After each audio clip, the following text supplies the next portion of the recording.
Lesson 5 is all about the rules of differentiation class. So dito na nag-start yung differential calculus. So kahapon, yun na yung kumbaga, introduction for derivative. Yung about sa tangent line. Kung paano ginawang reference yung derivative.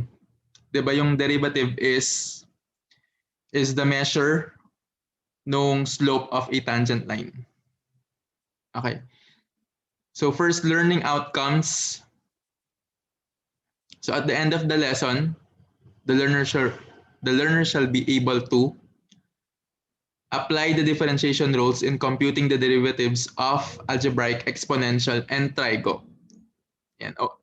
So pagsasabayin na natin to, class. Kasi dun sa LMS nyo, nakahiwa-hiwalay siya. Okay? So kaya sabi ko sa inyo, do not mind yung per week na topics. Kasi yung arrangement ko iba. Pero yung mahalaga is the same topics. 'Di ba? So mag-worry kayo if hindi the same yung dinidiscuss ko. Ayan. So differentiation rules and examples involving algebraic, exponential, and trigo functions. So intro. So how do we find derivative, class? So kanina nabanggit ko yung differential calculus. So ito yung bali two main branches ng calculus is yung differential calculus and yung integral. So like yung third quarter nyo is all about differential calculus on how to get yung derivative. And the fourth quarter is yung tinatawag na integral calculus class. Yun yung anti-derivative or yung pagkuha sa integral. Okay? So in this lesson, we will discuss on how to find derivative using yung differentiation rules. But before that, so let's have a recap dun sa kahapon. 'Di ba? Ito yung formula natin na ginamit kahapon. So pinalitan natin yung delta x, if you remember, ng age. Itong age na ito, class, would designate yung change of x. 'Di ba? So kung merong, let's say, nag-increment si x na dagdagan, so ito yon. So para makuha daw si derivative, class, so apostrophe designation, ito yung gagamitan. Okay? So let's try doing this. Let's try to apply this formula using this example, class. 3x squared plus 4. Okay? So ibig sabihin nito, class, yung x plus h is a substitute sa x dito. Okay? So unahin muna natin yung numerator. So again, isabi yung x plus h dito. So magiging ganito siya. So 3, then x plus h squared plus 4. Minus yung f of x. Yung f of x natin is yung given. So 3x squared plus 4. Okay? And then expand. Pag in-expand to, class, x squared plus 2xh plus h squared. Diba? Squaring the binomial. And then kapag minultiply sa 3, magiging 3x squared plus, so bali 2xh to, diba? Times 3, 6xh. And then h squared times 3, 3h squared. Plus 4 doon. And then ito yung medyo tricky kay negative, class. Kapag may nakita negative, i-distribute yung negative. So negative 3x squared ito minus 4. Pero dito hindi niya pinakita. Okay? So simplifying. So matitira is 6xh. Ayan. And then makakancel si 3x squared. si 4. Ayan, ma-cancel sila. So, maiiwan ito. And then, ito na yung simplified. And so, finactor out yung h. Bakit finactor out? Dito tayo. So, ito yung sinolve natin, yung numerator muna class. Okay, para hindi kayo ma-confuse. So, ito yung sagot natin, di ba? For the numerator. Ito yon. Then, over age. Kaya finactor out yung age class para ma-cancel. And we will end up sa 6x plus 3h. Ngayon, applying limits, as we all know, isub yung 0 sa age. Take note sa age. So, matitira is 6x. Bali class, itong 6x is the derivative of this function. Okay?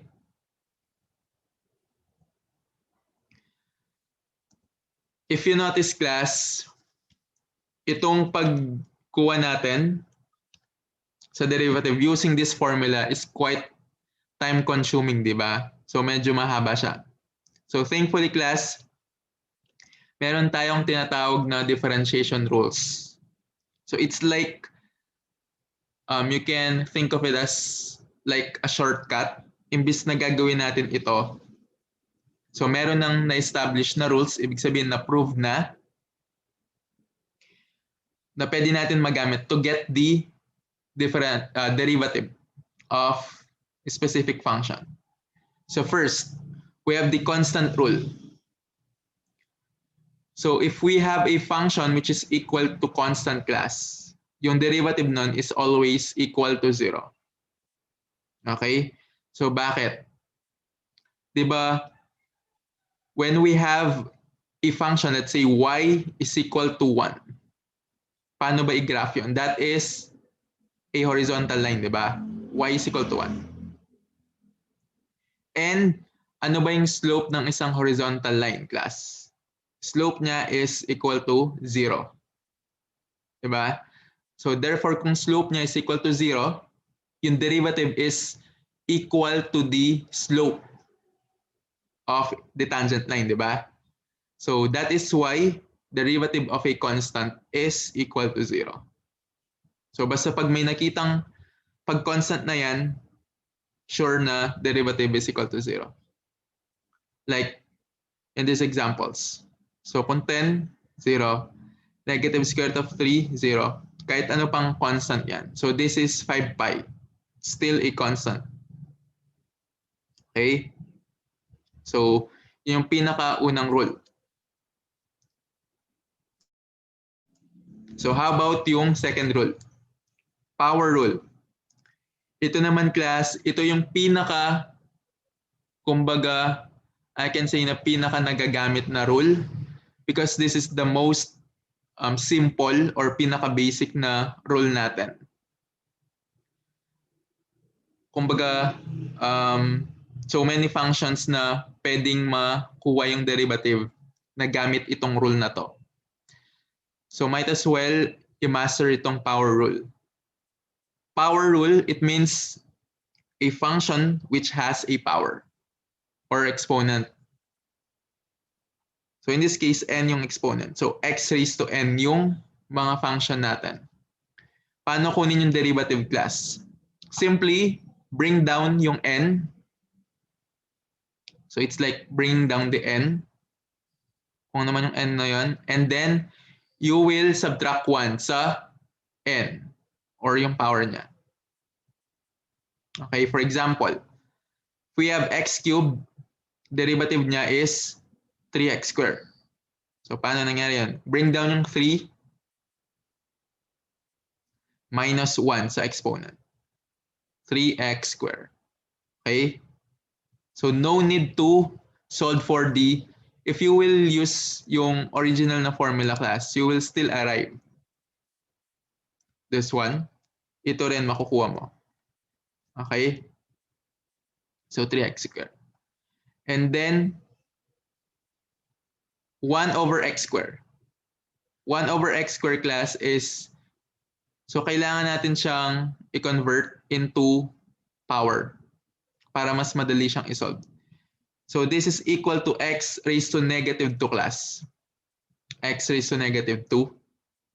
Kapag tinaas yan, magiging negative siya. So kung negative 2 yon, ibababa yung negative 2. Ayan.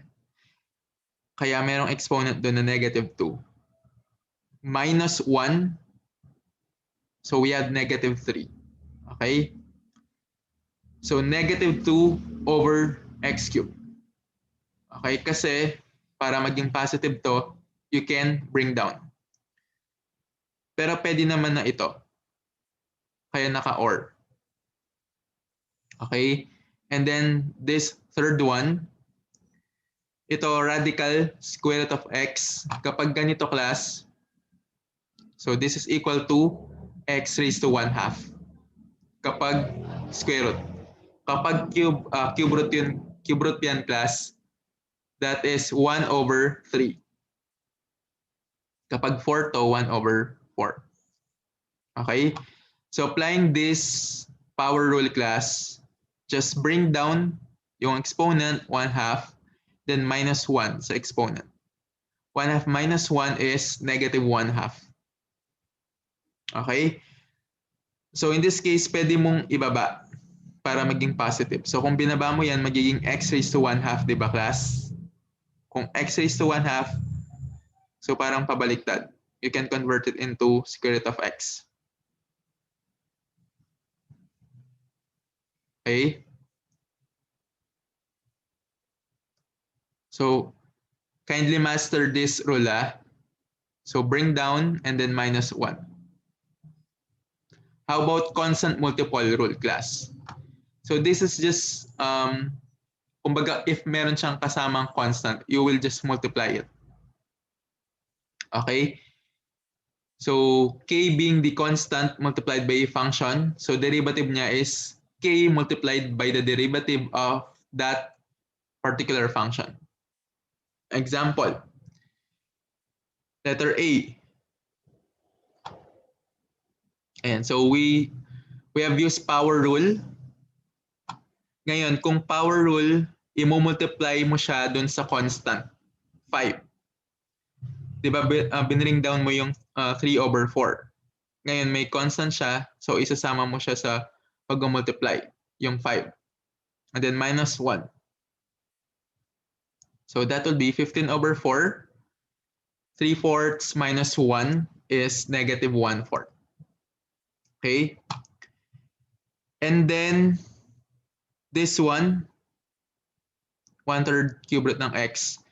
So this is, kung cube root yan, that is equal to 1/3. Diba yung sabi ko kanina? Kapag square root, 1/2. Kung cube root, 1/3. So bring down.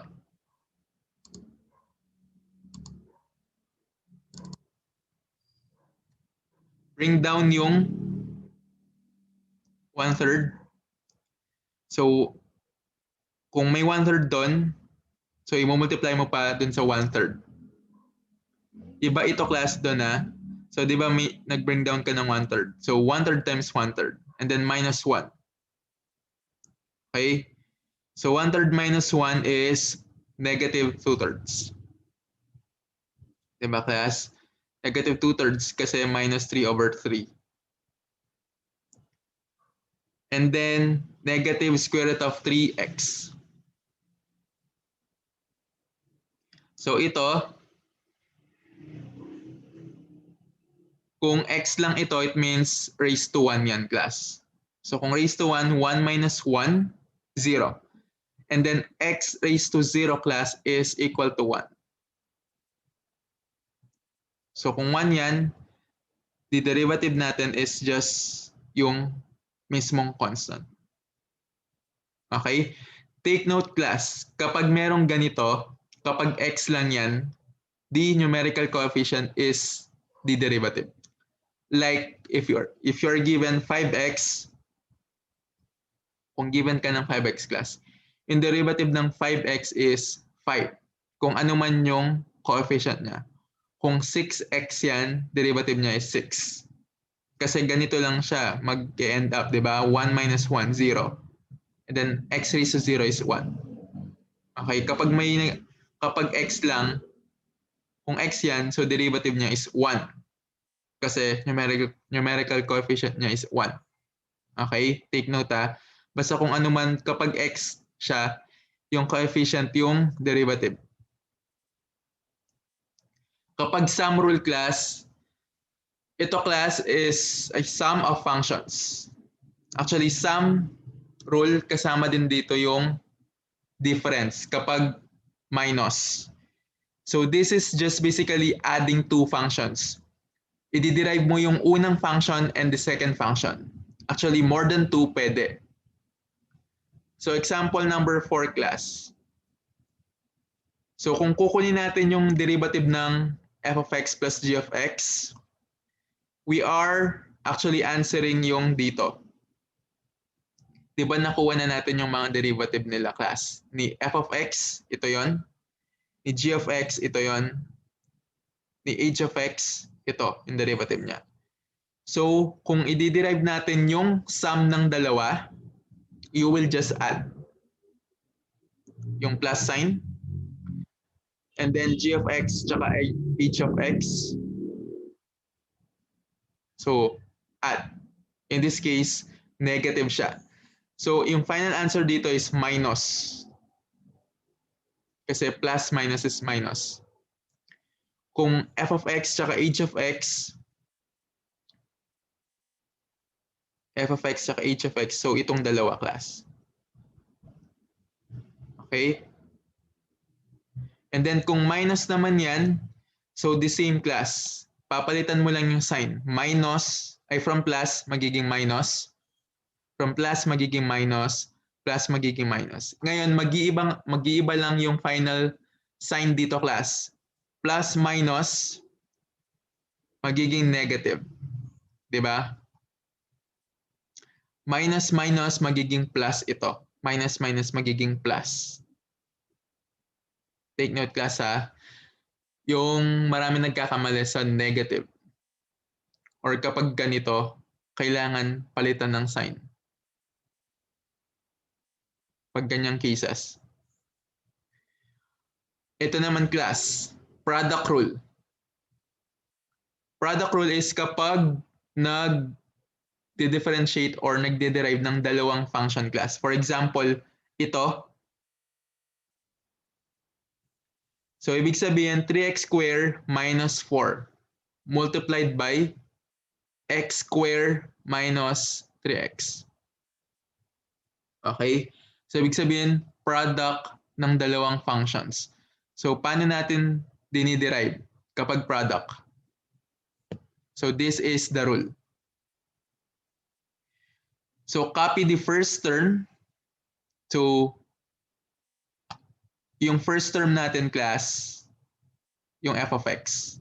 So, copy and then i-multiply mo siya sa derivative ng second term or second function.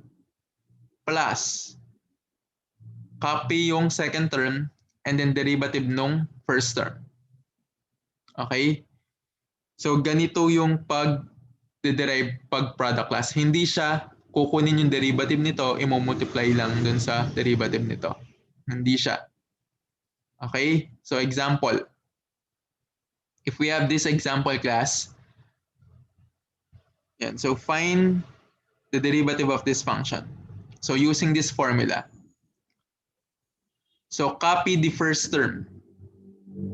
Copy. And then, i-multiply sa derivative ng second. Ito yung designation natin class, derivative ng second term. Plus, copy yung second term, derivative nung una. Okay? And then, so ito yung, kumbaga yung based dun sa formula. Then solve, yung derivative. So retain, yung solve natin dito is yung derivative. Derivative nito is from power rule 2x. Yung sabi ko kanina, kapag ganito, yung derivative niya is yung numerical coefficient. In this case, -3. Okay? Retain. Retain class. Then derivative nito. Derivative ng 3x squared is 6x. Bring down yung 2. Diba? Times 3, 6, minus 1. 6x. Then derivative of a constant is 0. So 6x lang dito. Okay? And then in this part is simplification. Multiplying binomial. So magiging 6x cubed and then negative 9x squared dito sa outer. Negative 8x and then plus 12. And then dito, distribute 6x cubed minus 18x squared. Ayan. So, recall yung algebra, laws of algebra, and then finalize. So, add like terms. So, 12x cubed. Then this one, negative 27, and then negative 8x plus 12. So, this is the final answer. So, another class, derivative nito using product rule. Again, copy the first term. Ito, square root. So, magiging 1/2. Raised to 1/2. So, the same lang. Derivative nung second term plus ito na una lang yung derivative niya. Derivative nito, derivative nung una. And then copy yung second. Binaliktad lang niya eh. Diba dito is yung copy yung second term and then derivative. Pero pareho lang naman. Okay? So, derivative nito would be 18x squared plus 2. Derivative of a constant is 0. Okay? Then derivative nito class is power rule. Bring down 1/2. And then 1/2 minus 1 is negative 1/2 class. Okay? And then algebra. Ito, adding the exponents 1/2 plus 2. So that is 5/2. And then this one is 2x raised to 1/2.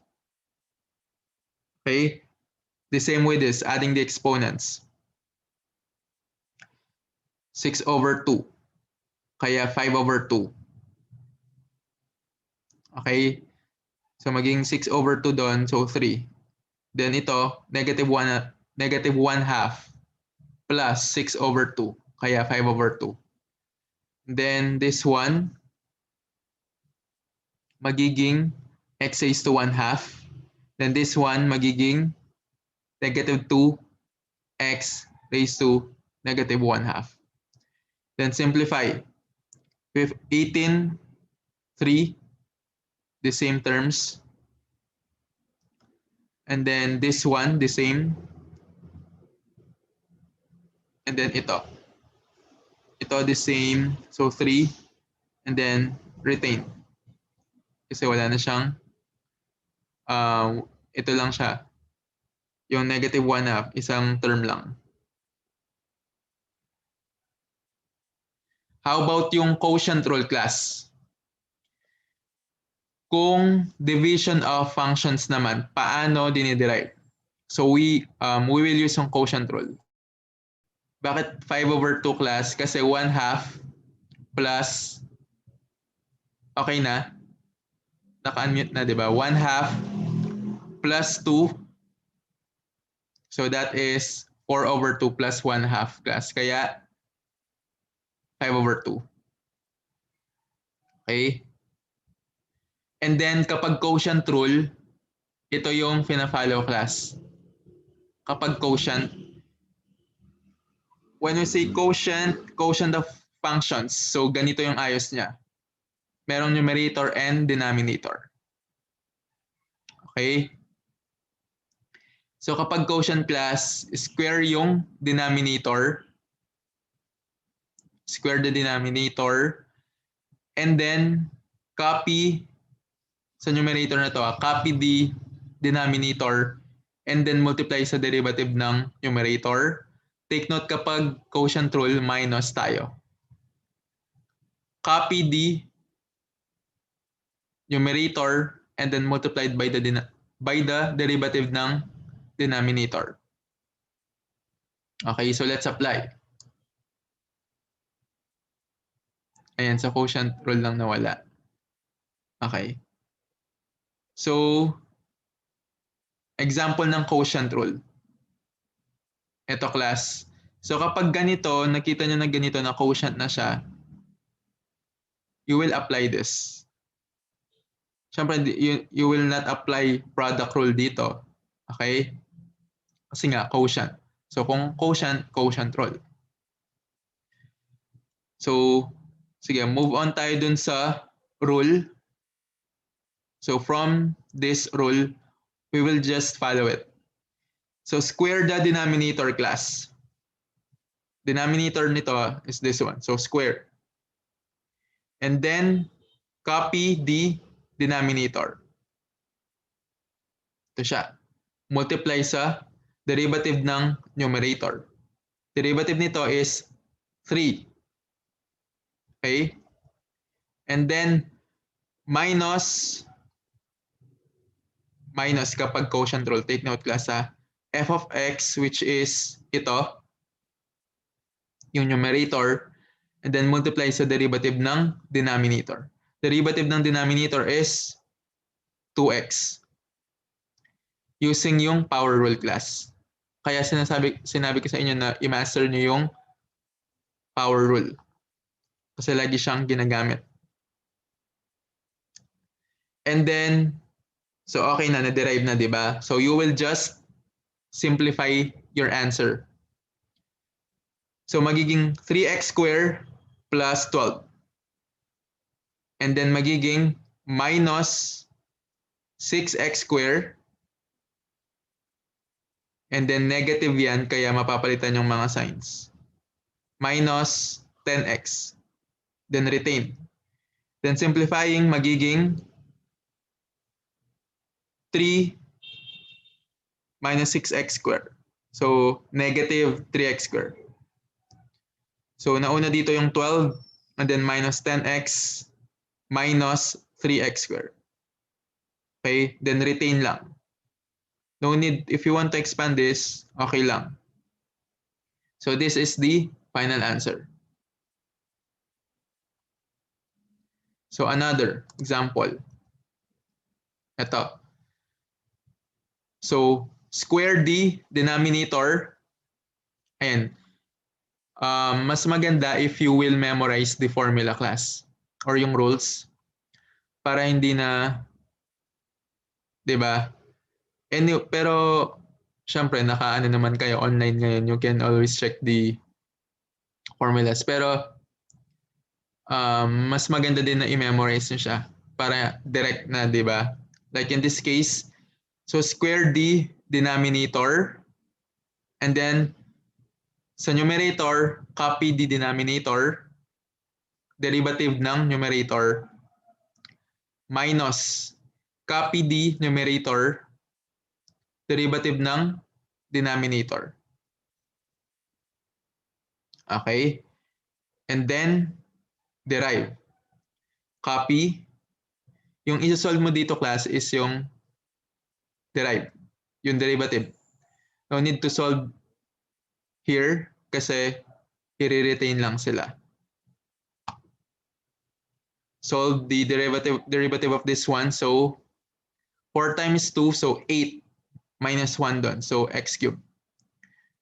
14x 0 kapag constant. Okay? So retain derivative nito class. 15x to the fourth, bring down. 4 minus 1 cubed. Derivative nito is the numerical constant. Numerical coefficient class. So negative 1. Diba yung sabi ko kanina, kapag x lang yan, kung ano man yung coefficient niya, yun yung derivative. Derivative nito is 0. Okay? So, basically, pwede na itong final answer. But if you want to expand, you may do so. So, I will leave that to you guys if you want to expand. So, use the laws of algebra.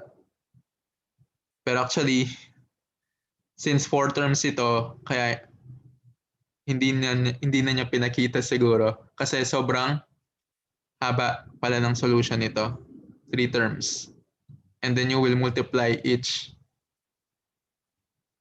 Okay? So, pwede na rin naman ito.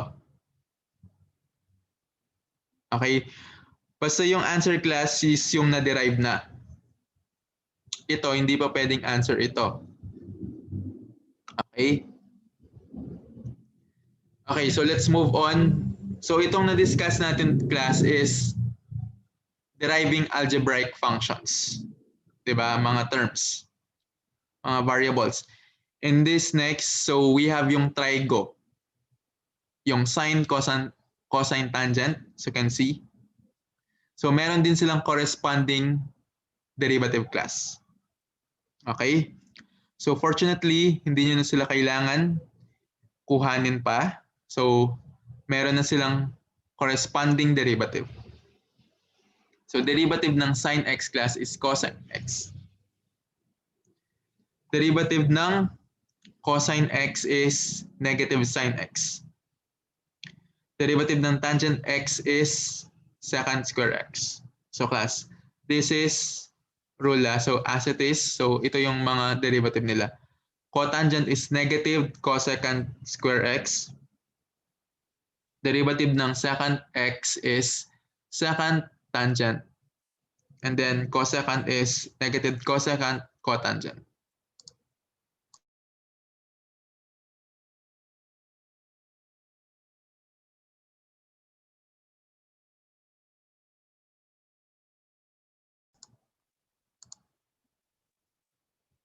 Okay.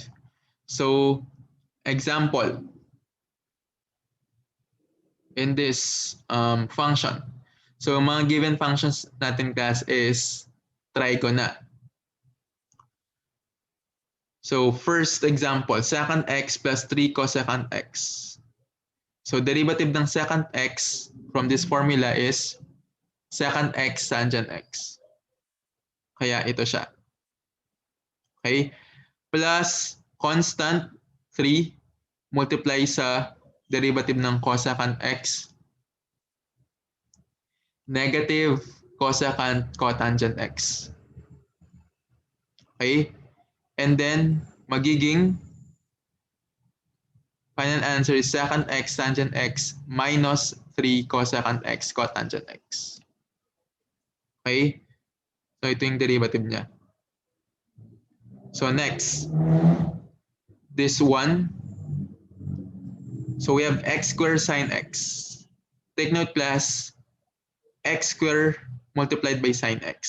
So, we will use product rule. So, combination siya ng product rule. Yung mga rules kanina class, pwede siyang i-apply dito sa trigo.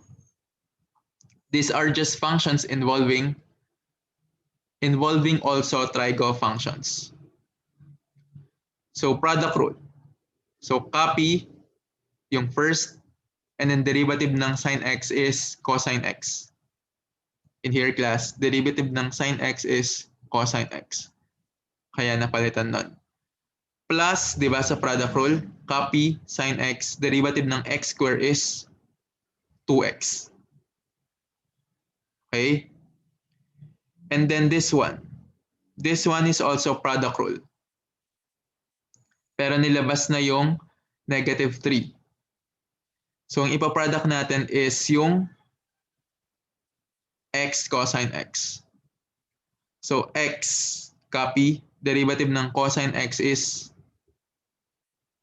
to class negative sine x. Plus, copy cosine x. Derivative ng x is yung coefficient niya, which is 1. Okay? And then this one, plus 5, copy the constant. Derivative ng sine x is cosine x. Then simplify. X squared cosine x plus 2x sine x magiging plus negative negative, so plus 3x sine x, and then magiging negative positive, so negative 3 cosine x, and then retain. So adding like terms if meron, so copy, so add to, the same sila, so 5x, and then also this one, 5 minus 3, so positive 2. So this is the final answer. Okay? So dalawa, so okay na yan. Just, you can memorize also this one if you want. So don't worry, I will upload the PowerPoint, so sabay-sabay na lang yung lesson 3, 4, and 5. Okay? So, later na lang. So we have yung exponential function class. So derivative of an exponential function. So this is the rule number 8. So dito class, yung i-discuss natin is yung e raised to x. Yung derivative niya class is e raised to x. Actually class, meron pa dito, kung ano man yung derivative ng x, i-multiply mo siya doon, kaya naging ganito. Derivative ng x class is 1, di ba? Kaya naging ganito. Kung 2 ito class, this would be 2e raised to x. Kasi derivative ng 2x is 2. Okay? Kung e raised to 3x ito class, the derivative is 3 multiplied by e raised to 3x. Yung kanina pala is 2e raised to 2x. Okay? So, yung technique dyan is to copy this one and then i-multiply siya sa derivative ng exponent dito. Okay? So, find the derivative of this one. So, constant ito. So, i-multiply lang. So, 3 e raised to x. So, yun ang sagot. Okay? Yung sinasabi ko kanina is yung kapag meron 2 dito. Kapag merong 2 dito class, i-multiply mo siya sa derivative nun, which is 2. So magiging 6 siya. Pero in this case, derivative ng x is 1. So as it is, kasi multiplied by 1. Okay. So another example. This one. So combination. Product rule, negative 4x squared. So negative 4x squared i-multiply sa e raised to x. Negative 4x squared, copy. Derivative nito, class, is yung kanina, e raised to x. Plus, copy, derivative ng negative 4x squared is negative 8x class. Bring down yung 2. So negative 2 times 4. So negative 8, then minus 1. Kaya naging x. Okay? Then plus 5, ito naman din is product rule. So 5x. So yung 5x class, i-multiply sa e raised to x. So sinama na niya. Okay?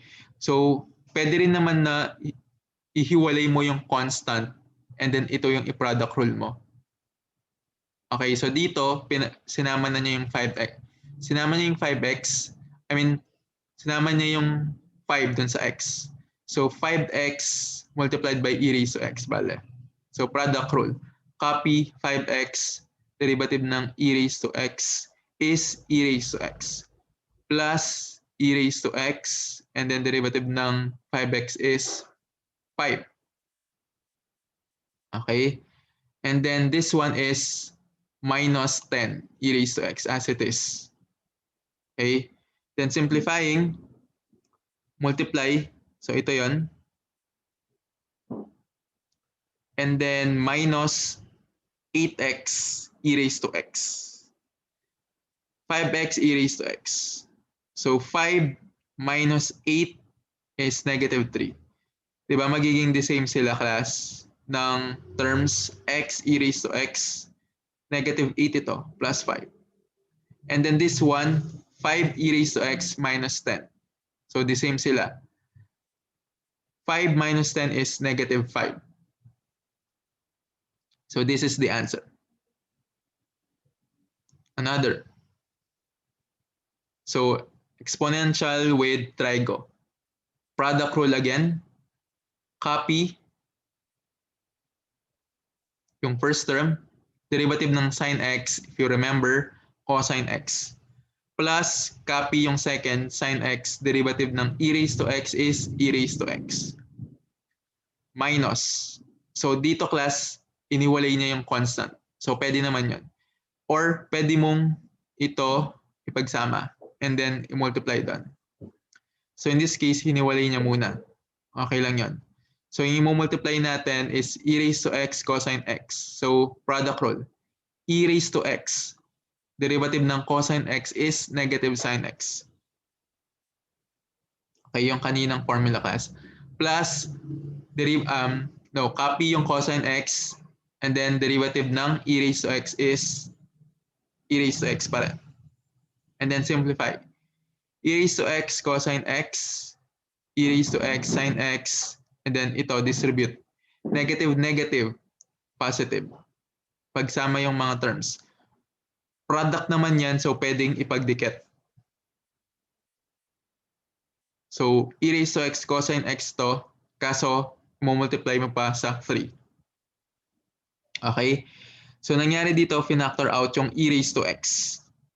Okay? And then, pinagsama yung may sine x. That is sine x, so 3. 3 at saka 1 doon. Merong 1 doon. So 4. Diba? Pag pinag-add to class, that would be 4. Pinactor out yung e raised to x. Then this one, negative 3 plus 1 is negative 2. Okay? So pinactor lang siya. Ito. So, quotient rule. Quotient rule. So, square the denominator. Copy the denominator. Sa taas to Derivative ng numerator, which is a constant. Derivative of a constant class is always 0. And then kapag quotient rule, minus. Okay? So, 17 copy. And then derivative ng denominator. So dito, magpa-product rule. Dito. So e raised to x, derivative ng x raised to e. E is also constant class. So you may use power rule. So bring down yung e, then minus 1. Okay? Plus, copy yung x raised to e and then derivative ng e raised to x. So e raised to x. Okay? Then derivative ng 2x is 2, yung numerical coefficient niya class. Then derivative nito class is, di ba constant yung negative 3 class. And then this is equal to x raised to 1/2. Bring down yung 1/2 and then minus, so magiging 1/2 minus 2/2. So that is negative 1/2. Kung negative 1/2 yun, you may bring down, kaya magiging square root of x. And then merong binring down na 1/2, di ba class? So, magiging 3/2 square root of x. Okay? And then simplifying ito. So, magiging 0 ito. So, distribute yung 17 So negative 17 e raised to x. So mangyayari dito class, merong e doon, di ba? So 1. Kapag nag-multiply ng ganon, add the exponents, di ba? Kaya x plus 1. Ayan, so yung algebra nyo, it will come handy dito. Okay? Yung laws of algebra. X raised to e minus 1. Okay? And then, distribute si 17 ulit doon. So, negative 17, x, inuna niya yung e raised to x. And then, x raised to e. Negative 17 times 2 is negative 34. And then, multiply doon dito, magiging 51 over 2 square root of x. So, wala ka nang masisimplify dito. So, pwedeng as it is na lang. You may or you may not expand this. Okay lang naman if hindi.